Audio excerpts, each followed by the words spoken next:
let's dive right in. And let's start at the very first core question, which always hits broadcasters. What should I stream? Is always what comes up first. You know, there's obviously complexities when it comes to the categories you choose to invest in. Let's say like that hot new game comes out and you want to play that, but there's so many other broadcasters going. What are some of the things you thought about, Snackless? Like, let's say in the early career, like how'd you get your start? Like with what game, or like how did you make that navigation throughout the years? It's so funny you should bring up like a hot and spicy game because okay, so for me this is a long time ago, but this was 2015 and Destiny 1 was like the hit thing. Like I remember being at a wedding, actually sitting in the back, and the guys at the wedding were like, "Hey, we got to leave here so we can go do a raid." And it was so funny because in my head I was thinking, "Oh, I got to leave here because I got to go stream Destiny." It was this huge thing, and it was very easy to get kind of buried in there. And that's something you need to think about is what can I stream and what should I stream? The best thing about Twitch is that you can stream almost anything that you want to, as long as it follows the terms of service. You are free to openly create, and it's really incredible that you can do that. But there's some things that you should kind of think about. And so the subsequent question that you can ask yourself is, what should I stream? And so, that's one of the things you could think about is category. There are definitely games that are very popular. The risk you run with that is being buried in the directory. Simultaneously, there are games that you might love, but it might be like a really niche specific game. Like for me, that might be like Ni no Kuni, Wrath of the White Witch. Like I'm such a lover of like Ghibli and Miyazaki, and that would be what I want to stream. Is there anyone in that directory right now?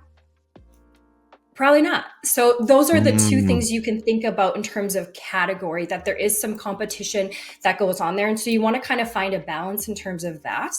And the follow-up question you can that we can ask Jon to follow up with is streaming identity. So the two things you can kind of look at is about what you should stream is the category, which I kind of went over. And then the follow-up question is streaming identity and how you can use that to yourself as an asset.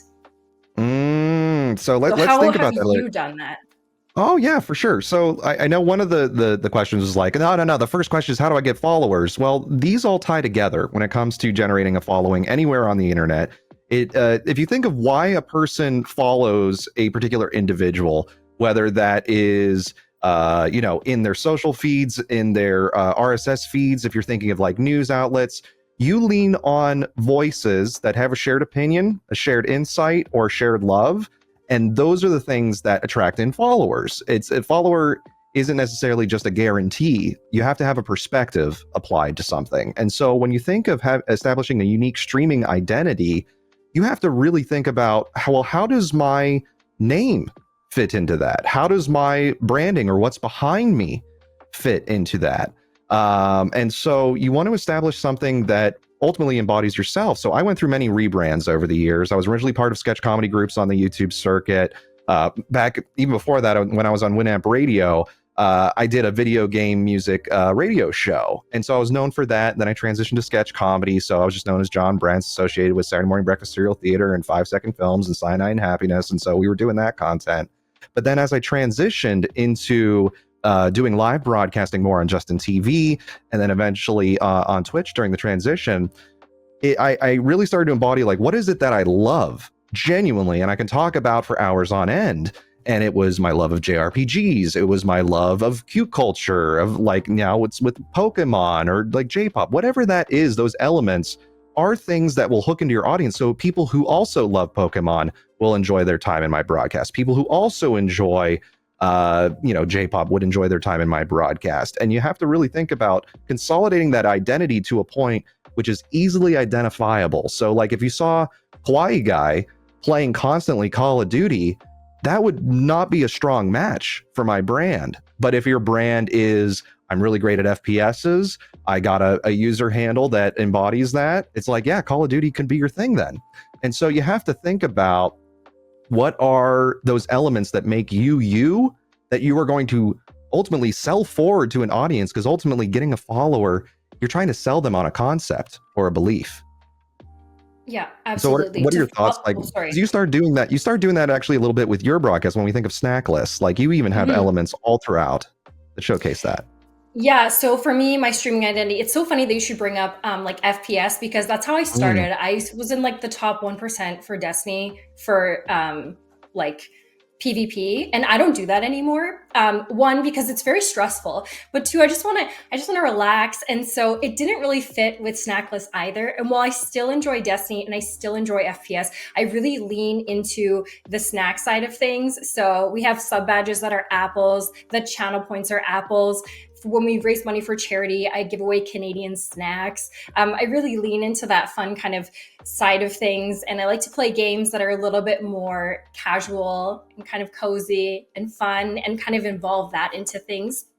But I really feel mm, like you hit on a really great spot that matches what someone said in chat was, should I stream drops? Was a question that came up. And that's a great mm, question.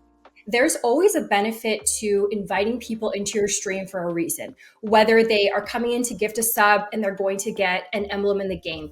They're coming in and they might get a drop. But something that we really need to think about and something that we'll touch base on a little further along is how do you convert people into staying in your stream? So how do you've got someone in your stream for whatever reason, maybe you're doing a giveaway, maybe there's some kind of alluring, exciting thing going on, but how are you going to convert them into being a follower? And then how are you going to convert them into coming back? And that is something that we will dive into a little bit further, but I think that was an excellent question. Drops are a great strategy for bringing people in, but you have to be ready to convert people into longtime viewers. yep. So something I want all of you in chat. Actually, I want to see by a show of typing one in chat. How many of you broadcast currently on Twitch? I want to see just a sign of hands here. Who all are broadcasters? Okay, amazing. Amazing, amazing. So we have a lot of broadcasters here who are resting in chat, and I want you to think of your content, of what you're making, in one of these four categories, because ultimately there are four types of creators when you think of Twitch. There are those that share their passions. I was just describing some of my passions and the things that I love. There are those who showcase skill. So they're really great at a game. I think of like the Elden Ring speedrunners, or I think of people who are really great at FPSs, as we were just mentioning. Like Shroud is Mhm. incredible at FPS, and I could never compete against a person like Shroud. Entertainment, they are just really entertaining as a host. They hook you in. It's similar to when people say they have that it factor. I saw like XQC was mentioned and like other hosts on the service. They have a entertainment factor that you can't look away. I think Seer is like that as well, who I worked with for many years. And the fourth is community. You're really just focused on formulating and building a community sector for yourself and for people who have a like mind to you. So think of like those four categories: passion, skill, entertainment, or community. Which one are you leaning into most when you broadcast? Snackless, which one do you think you lean into most right now? Passion, Oh, skill, entertainment, or 100% community? community focused.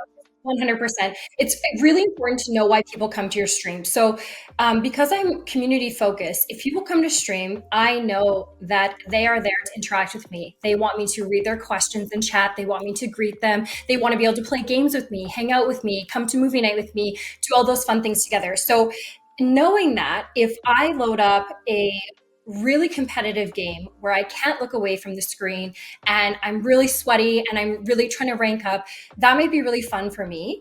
And that might be showing that I have skill, but I've already invested and developed a community based Mm, stream and community. And so if I don't lean into that, it could cause people to kind of pull away. So it's very mm. valuable to know where you fit in and be able to lean into that.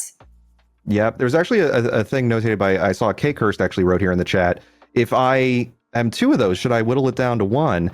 And this ultimately Mhm. comes down to the question of, and it aligns once again with like, what category should I broadcast into?